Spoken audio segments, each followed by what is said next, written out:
Today, we are welcoming Adrian Rocca. Adrian Rocca has 20 years of real estate and principal investing experience with over 20 billion of transactions across Canada, the US, and Europe. Adrian is the founder and CEO of Fitzrovia, Canada's largest purpose-built rental developer with over 8,500 residential units in development and 9 billion of assets under management.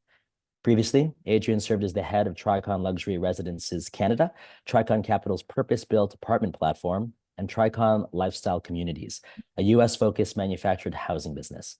Prior to joining Tricon, Adrian was a director with Apollo Real Estate Advisors in London, UK, and also worked as Credit Suisse First Boston as an investment banking associate in Toronto and London.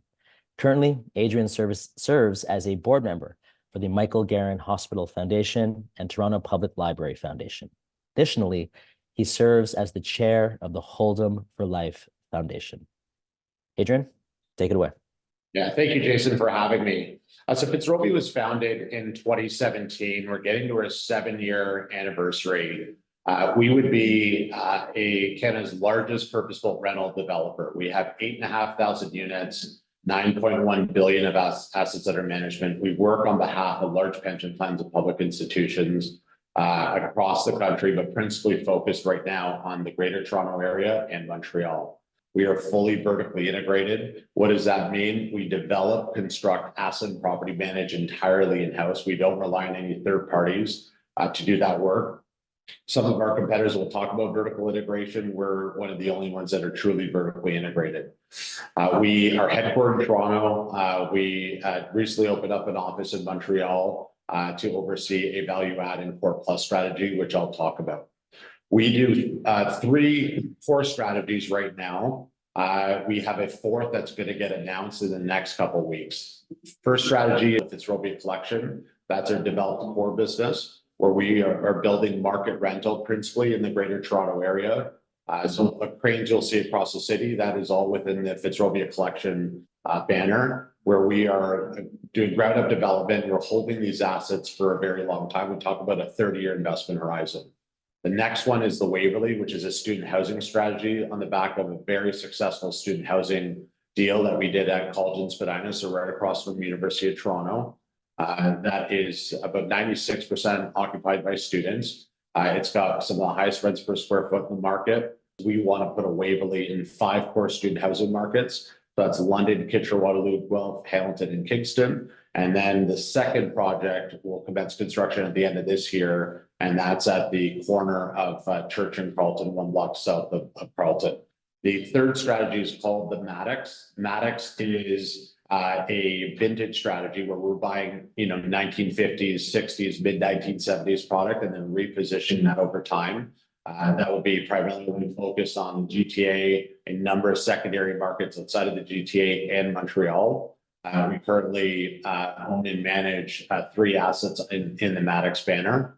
And then the 4th strategy, which will be announced in the coming weeks, is called Loxley. And Loxley is a core plus strategy where we're buying 5 to 10-year-old vintage buildings and doing a light refurb to reposition those buildings over time. Our property portfolio, this is in the collection, is really across the city. We have 23 towers in total in various stages of construction development or recently completed. We are as far north as Yorkdale Mall. We're as far south as, kind of downtown east, Queen Street, King Street area. We're as far east as Danforth and Maine as well. As it relates to Maddox, we have our 4 properties. There's multi-towers in these properties, but you'll see Maddox Tyndall in Parkdale, Maddox Sherbourne, downtown East Toronto, and then we have Stanbrook and Maddox Dorchester in Montreal. We have a very strong commitment to ESG. I can't emphasize this enough how important this is to our business. We're extremely passionate about really have a positive footprint on any market that we operate in. So first and foremost, all of our projects are minimum of LEED Gold. We are looking to get up to LEED Platinum. We have a very low window to wall ratio, so that allows our buildings to be much more energy efficient. We do like the look of precast and brick. So we would say it's very symmetrical with our architecture and our focus on design. but it also helps us run very efficient buildings.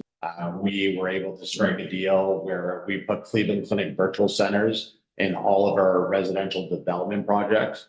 And so if any of our residents are feeling sick, they go down to the Cleveland Clinic room, they get access to the on-site diagnostic equipment, they can diagnose up to 120 common illnesses, and they can write them a virtual prescription. Why that's important is 75% of people living in our buildings are actually new immigrants to the country, and they struggle to get access to healthcare and a family doctor. So we really believe that's an important concept. And the feedback from our residents and the utility from our residents has really exceeded our expectations.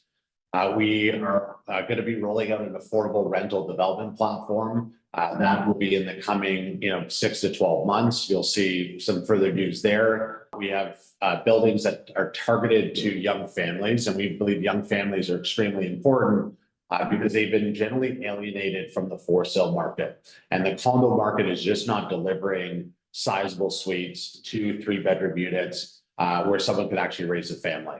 And so we have a strong bias to 3 beds and 2 beds, definitely more larger buildable suites. I'd say anywhere between 10 and 20% larger than what's typically being delivered in the condo rental market.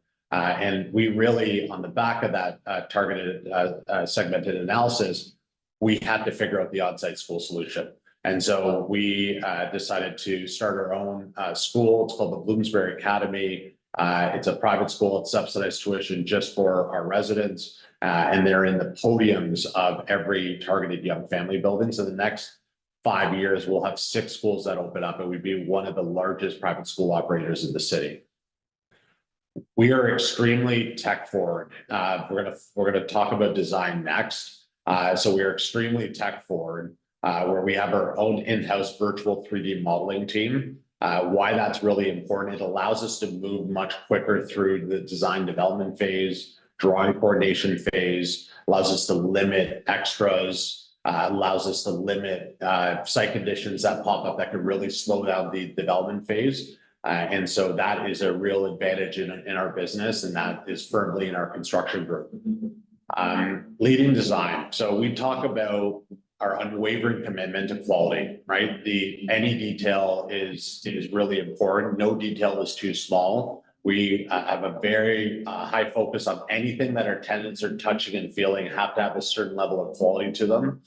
This is actually one of the first towers where we did, or any developer did hand-laid brick in the tower itself. It's a Perry system that we're able to install. It not only allows us to enclose much faster, but it also looks more beautiful. You don't have any seams or joints that you typically have with a precast facade structure. And so we're really, really happy to get the Perry system, these yellow cages that you'll see driving, across Yorkdale Mall off the building, and can really showcase the size and scale, not only of the projects, but the elegant facades we were able to design and implement. Unique suite features. This is really, really important for us. So we spend a lot of time on the R&D side. We do a lot of focus groups with prospective residents, and also speaking to existing residents, and have a constant feedback loop on what works and what doesn't work. It starts with our spatial planning. So what we typically will do is rent an industrial unit. We'll put steel studs, wrap it in plastic. We'll tape out our bedroom runs. We'll tape out our kitchen runs, and we'll walk the space. And we'll spend a lot of time making sure that there's no wasted square footage. There's always a line of sight to natural light. So we do 12-foot kitchen runs in every single suite. We do full-size appliances. We do 5-inch baseboards in our residential suites, 7 in the corridor. We do solid core doors, designer handles, full-size washer dryers, a suite. We have walk-in showers. What we don't ever have is shower rods. We always do a shower panel, and then we always tile our wet wall as well. And so we do everything from ski simulators, full-size gyms, which I'll show you some pictures on in the coming pages. 6,500 square feet. We do full Zoom rooms, party rooms, and then we actively program those spaces as well, which is really, really critical. So the temple is actually our branded gym. And the reason why we brand these spaces is we want them to feel like they're commercially operated. We spend a lot of time and energy designing these spaces. All of our gyms are official hammer strength performance centers. We have squat racks, lifting platforms, dumbbells up to 120 pounds. So these are our resort style rooftop pools. This is a very important part of our offering. We would always convert mechanical penthouses to amenity spaces and have an adjacent outdoor pool. This is another shot of the Waverly, so really amazing vistas of downtown Toronto. We do in the summer pool parties every 3 weeks. We do barbecues every 3 weeks as well. They're really, really well attended. Tendine, this is a really important concept in terms of our amenity package. This helps us animate our front door experience, our lobby experience. So this is our coffee bar in the morning. It flips to a cocktail bar in the evening. It has light food as well. We rolled it out initially at the Waverly and the Parker. What you're seeing here is a rendering of our Elm and Ledbury Tendine. This is going to be directly adjacent to the West Tower. It's one of the first impressions that they see when they come through our front door. And we get that feedback a lot, that the animation really provides a strong sense of warmth and a strong sense of community as well. We are the Toronto Raptors official housing partner. So Aylman Ledbury, 3450 Dufferin Street, which is Sloan, and then our Bloor and Dufferin projects will have either a half court or full court basketball court. It's fully branded by the Toronto Raptors. It really enhances the overall gym and wellness offering that we have at all of our properties. This is our arcade and bowling alley that's on the 38th floor of our Parker project, which has amazing views of downtown Toronto. We have a pet spa and dog run in every single project. This is actually on a suspended bridge on the 8th floor of our Elm and Ledbury project. You'll see a suspended bridge on level 2 on the rendering to the right. That actually has a wine bar that is overlooking what we call as a muse concept or at our Elm and Ledbury project. And then on the left side, we have a sky lounge in our party room with a beautiful bar, which has amazing views of the downtown core. And that space is going to be ready for occupancy in the next month and a half. Resident experiences, we talk a lot. We have amazing partnerships with 2 great organizations, the Disney Institute and the Ritz-Carlton Learning Center. So all of our on-site staff get trained by those 2 great organizations. And then we also have what's called the Fitzrovia Academy. So that is really taking some of the key principles that we learned by Disney and Ritz and allows us to onboard and scale up over time. And so we have over 100 courses that there's a constant, loop of training, not only with existing team members that have joined the team and have been with us for a number of years and refresher courses, but anyone that's new within Fitzrovia would have to take the Fitzrovia Academy. The consistency around the offering is very, very important. We want to make sure that anyone that's being onboarded understands our DNA, understands our key principles around service and hospitality, and the Fitzrovia Academy is a critical tool in achieving that. Every single building has what's called a resident app. That app will take care of anything from work orders to paying your rent, to any management announcements, to our perk section. So our perk section is very important. We have a number of partnership deals with what we would call our symmetrical brands, like Sobeys Bala. There's a number of deals that will either be able to pass discounts back to our residents, or we'll able to generate some ancillary income to the project as well. In most cases, it's both. Some visuals around some of the resident events we were able to throw. The middle is our Pride pool party. We do Raptors penthouse viewing parties, and so this actually happened about a week and a half ago at the Waverly project for both our residents at the Waverly and the Parker, where the Raptors mascot and the dance pack showed up. They actually set up a basketball floor installation. It was fully catered, and residents had a really, really great time. Events. This is a cocktail class, baking class that was run by our Tendine team. And the last one I'm going to touch on is back to our exclusive partnerships, which is driven from a resident app. We have a dry cleaning partnership. We have a partnership with Greenhouse Juice. So they supply all the fresh juices into our Tendine offering.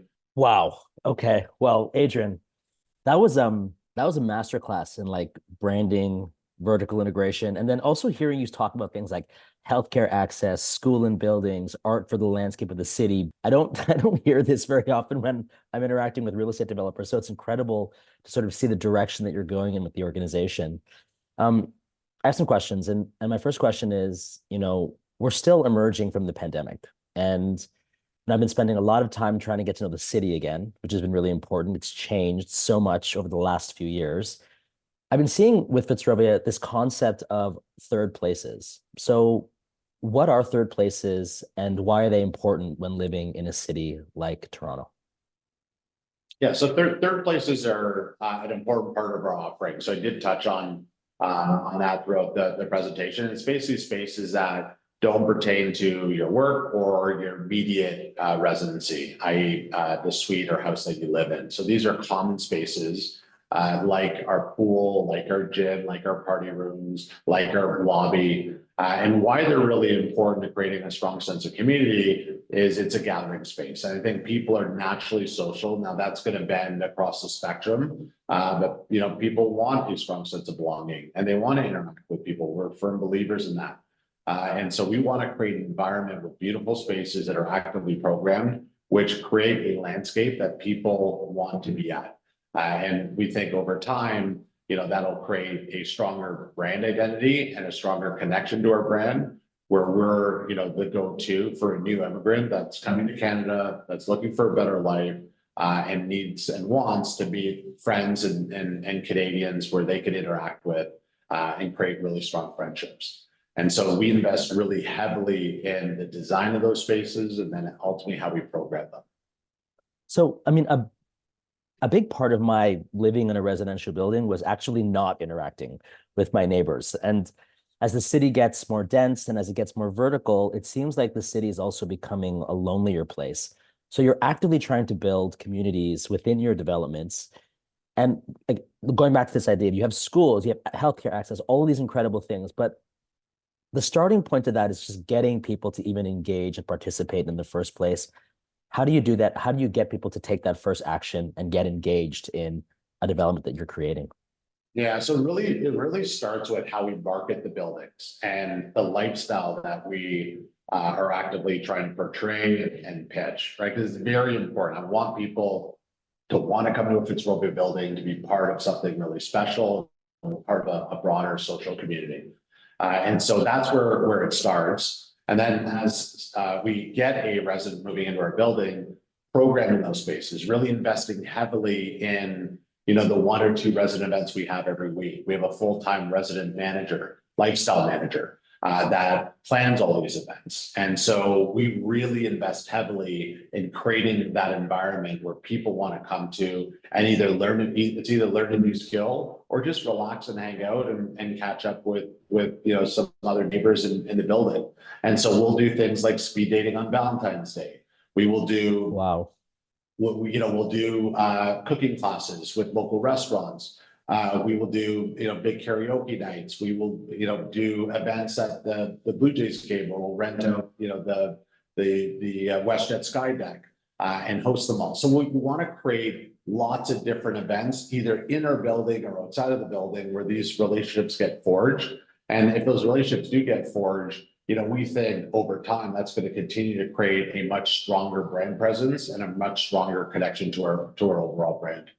Wow. So like there's so many different entry point, like there's entry point in building, outside of building, et cetera, for someone to participate.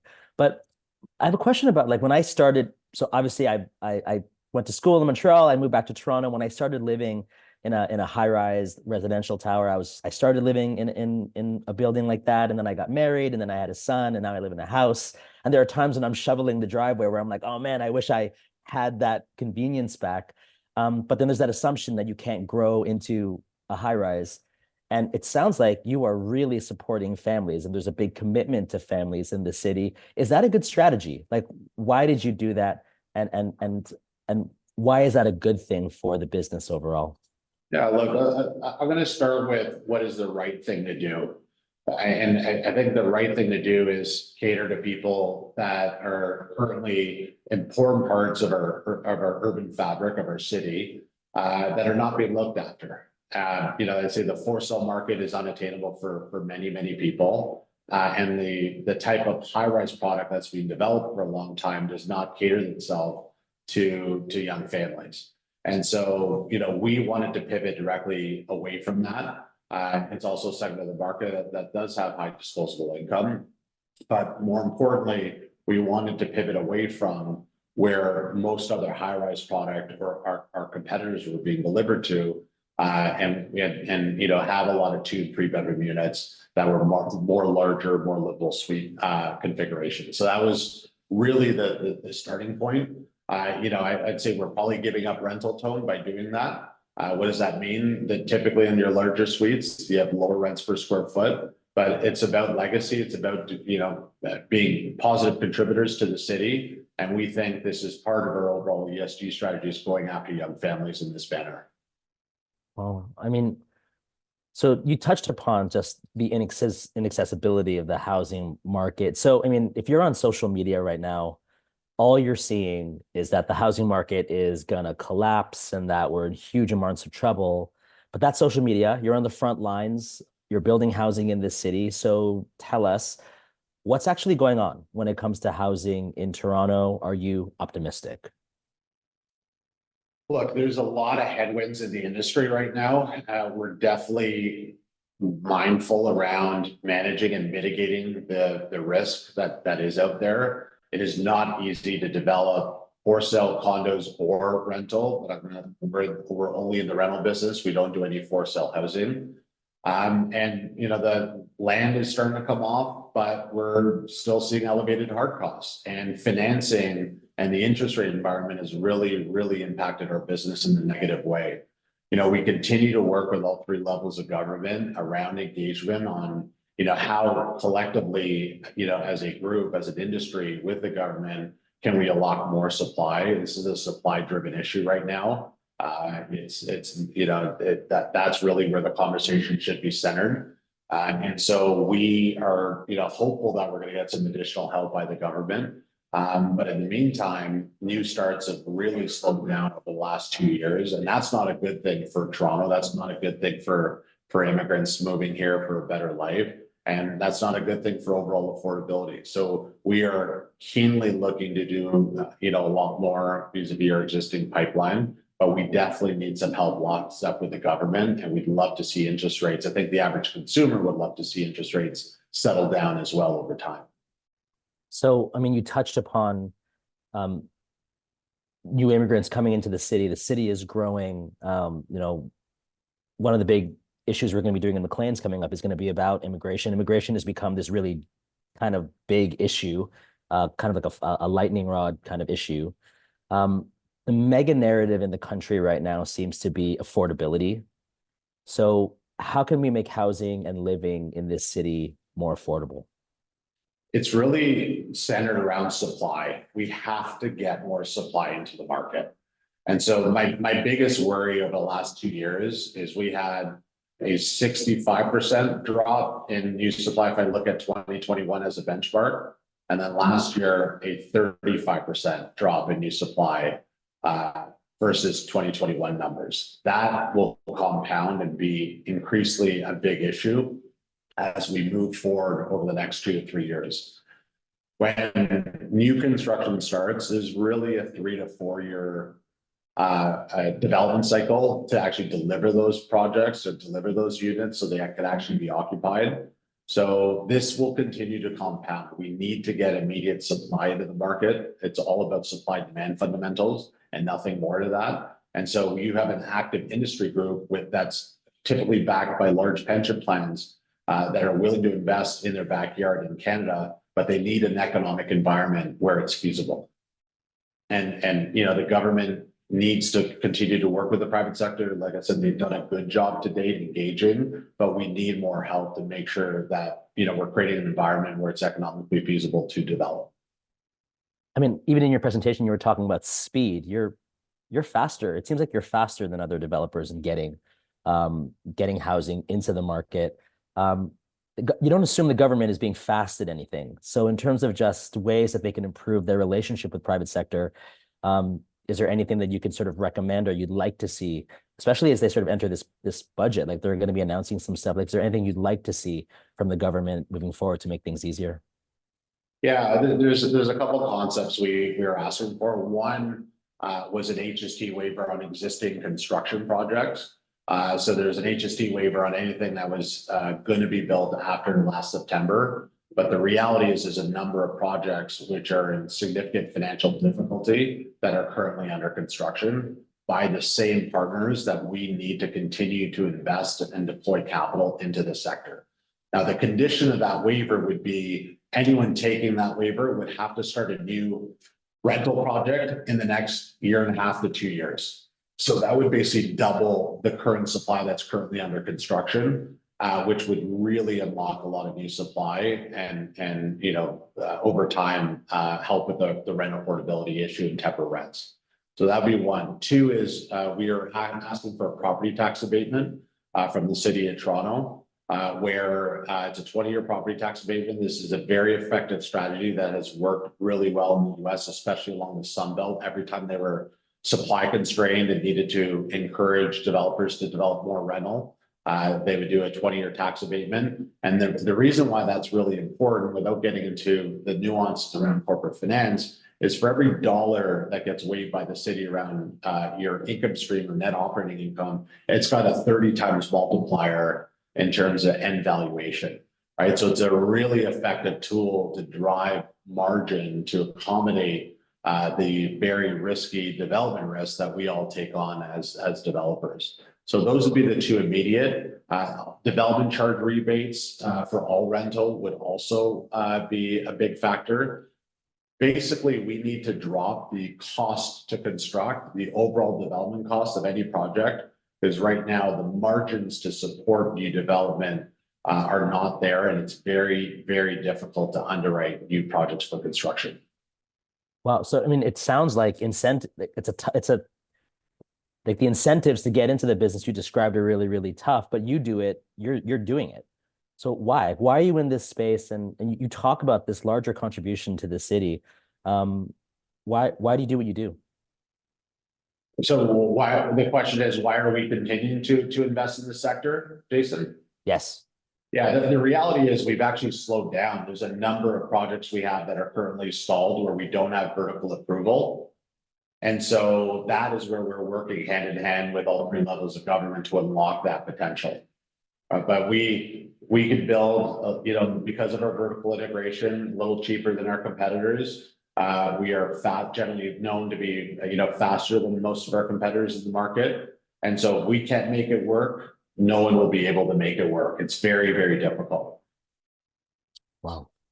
So, this takes me to my last question, which is, we talked about third places and we talked about all these sort of different places you can engage and connect and find your people and fall in love with the city again and fall in love with where you live. What is your favorite third place in Toronto? Actually, this is more of an active third space. I love walking from Yonge St. Clair down to Scotia Arena, if I'm going there for an event, and you could really change and feel the vibrancy of the city during that walk south on Yonge Street. Typically, I'm walking down Yonge Street, and it's just there's amazing people watching. There's amazing restaurants that you're passing. You can see the cultural fabric of the city changing as well. Just a really amazing hour walk, and I'll do it once or twice a week, and I would say that is my third space that I enjoy the most. Well, that is I love Yonge Street. Like I just love every time I walk it. It's just like it just feels like Toronto. It feels really special. But yes, that is an excellent answer. Adrian, thank you so much for the presentation. Thank you for sharing what you're working on. It's inspiring. Like it's a really incredible project.